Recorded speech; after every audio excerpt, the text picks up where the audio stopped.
So Kevin Maguire appeared on Good Morning Britain to discuss Charlie Kirk's views. The clip has gained traction as Maguire expressed that Kirk was far right.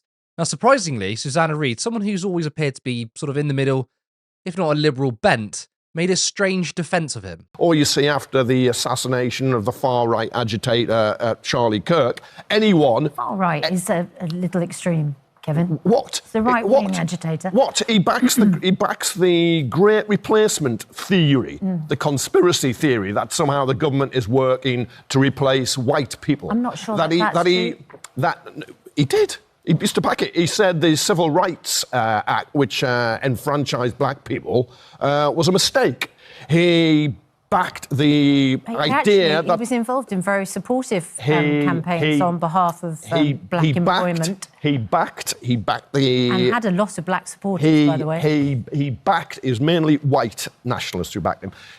I don't think that's true either. I don't think you know the nature of all the people who backed him. He backed the conspiracy theory that the election was stolen when it wasn't. You just go through the list. Far right hauls up. He's a young man who was murdered. Yeah. He was a young man. And that is appalling. And we haven't even had his funeral yet. It's a terrible stain on what's happened in America. He was a hate preacher. And he's a marter to free speech. Well, he was a hate preacher, and he should not have been murdered. He was also someone who went to university campuses and engaged in debate. And he involved millions of young people in the political process, which is important. I absolutely, utterly... If you'd been on the other side of the totally and uncompromisingly and in principle condemn political violence. Okay. Martyr for free speech. I mean, his biggest supporters are trying to get people cancelled over him. A database of 40,000 people was created where the goal is to get them all fired. The website, which they've now changed the name, realising the legal ramifications, was literally called Expose Charlie's Murderers. Insane. Of course,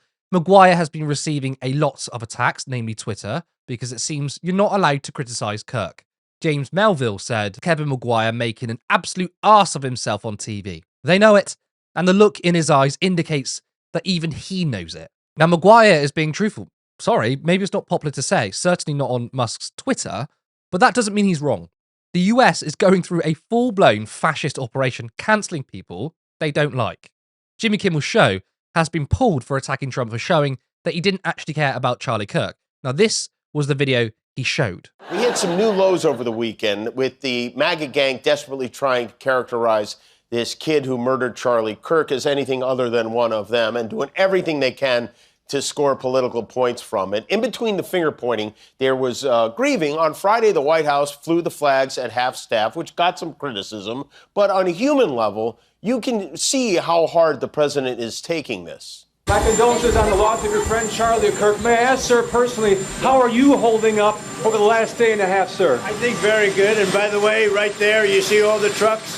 They've just started construction of the new ballroom for the White House, which is something they've been trying to get, as you know, for about 150 years.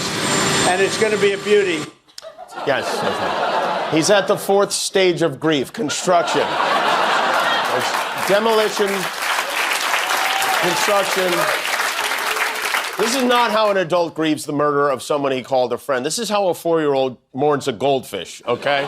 So that's there. Trump obviously couldn't give a shit. But the FCC pulled the show indefinitely, but a Fox News anchor who called for homeless people to be killed, well, he still has his job. They have given billions of dollars to mental health and the homeless population. A lot of them don't want to take the programs. A lot of them don't want to get the help that is necessary. You can't give them a choice. Either you take the resources that we're going to give you, or you decide that you're going to be locked up in jail. That's the way it has to be now. Or involuntary lethal injection or something. Just kill them. Your brain, why? So anyway, what Kevin Maguire said is objectively correct. Kirk is far right. His views are extreme. Now, these are some of the things Kirk believed. A lot of them are quotes. Reject feminism. Submit to your husband, Taylor. You're not in charge. Discussing news of Taylor Swift and Travis Kelce's engagement on the Charlie Kirk show, the 26th of August 2025. The answer is yes, the baby would be delivered. That's responding to a question about whether he would support his 10-year-old daughter aborting a pregnancy conceived because of rape on the debate show Surrounded on the 8th of September 2024. We need to have a Nuremberg-style trial for every gender-affirming clinic doctor. We need it immediately. Charlie Kirk show, the 1st of April 2024. I also find that very ironic because the right-wingers say, you call everyone a Nazi, and now they're literally calling doctors Nazis. There is no separation of church and state. It's a fabrication. It's a fiction. It's not in the Constitution. It's made up by secular humanists. Kirk is asked whether he's comparing abortion to the Holocaust, and he responds, absolutely I am. In fact, it is worse. It's worse. Now, this is him laughing and making jokes about the mass murder of babies in Gaza. So, you know, it's funny. I used to say that, hey, if you as a gay person would go to Gaza, they'd throw you off of tall buildings, right? Now they don't have any tall buildings left, so I don't...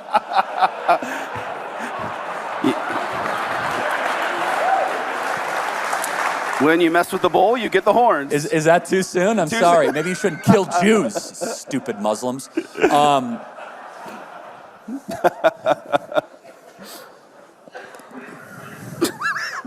all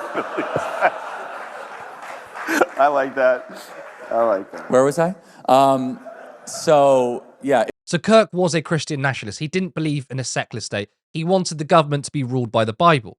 He opposed the very basic idea, right? The basic idea that I thought we'd settled, but apparently not, of liberalism, of separation between church and state, and equality under the law. Ironically, the founding fathers, you know, the same founding fathers that the right wing always bring up, would have hated Kirk. Maybe not the racism part because some of them owned slaves, but the founding fathers built the modern state. Yet not only does he disagree with them, he goes even further to say that separation between church and state isn't in the Constitution, and it was actually made up by secular humanists, which is a lie, by the way. The term separation between church and state isn't in the Constitution, and that's his evidence. However, that principle is rooted in the First Amendment's Establishment Clause and Free Exercise Clause, which prevent Congress from establishing a religion or interfering with its free exercise. This idea was articulated by Thomas Jefferson in an 1802 letter to the Danbury Baptist Association, where he explains the intent behind the amendment. So it's in there.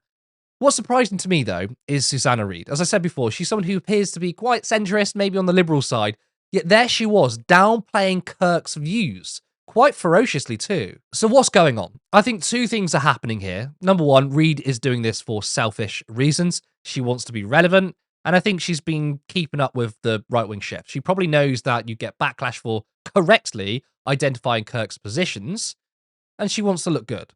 The second and most important point is that the Overton window has shifted to the right again.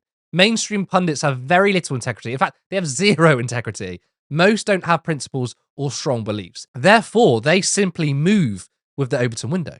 And seeing a pundit like Reid defend Kirk in this way is an example of the corporate media not challenging power or ideas, but to keep itself relevant by following the most popular thing at the time. Now, the media, of course, should talk about issues that become popular, or if the mood changes, right? It should reflect that. But does that mean individuals can just parrot anything just for relevance? No.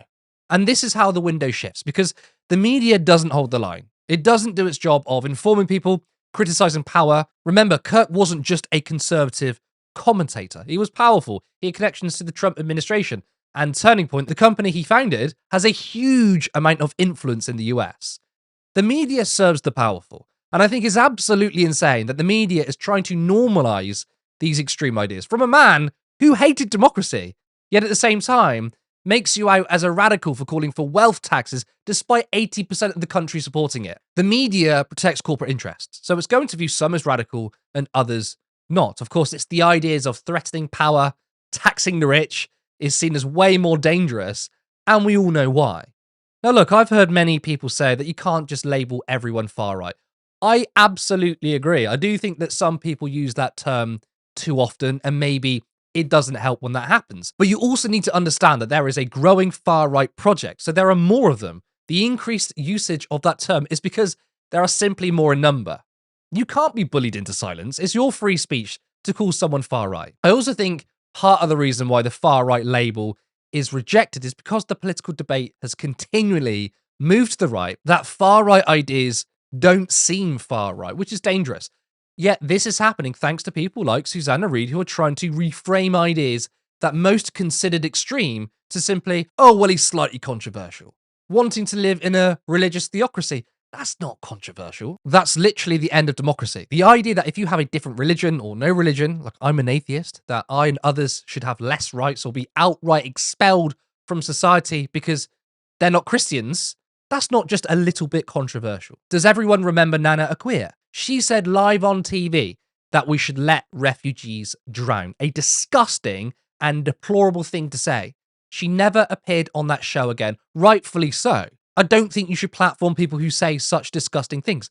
Yet 2025, and she has her own show on GB News. This is how much has changed. But notice it's social and cultural issues that have changed. That those of us who are fighting for redistribution of power, taxing the wealthy, and making sure everyone has a decent standard of living, regardless of your politics, right? Left, right, I don't care. Everyone in this country should have the basic needs met, right? These views are still maligned because it doesn't cost the oligarchy anything when we are fighting over culture. In fact, it helps them. That's the real enemy right there. Charlie Kirk was an extremist, but he was always useful because he never stood against power and the oligarchs. Remember that we have live shows 3 times per week, every Monday, Wednesday, and Friday at 7:30 p.m. discussing the latest political stories. We are trying to go full-time and grow this channel.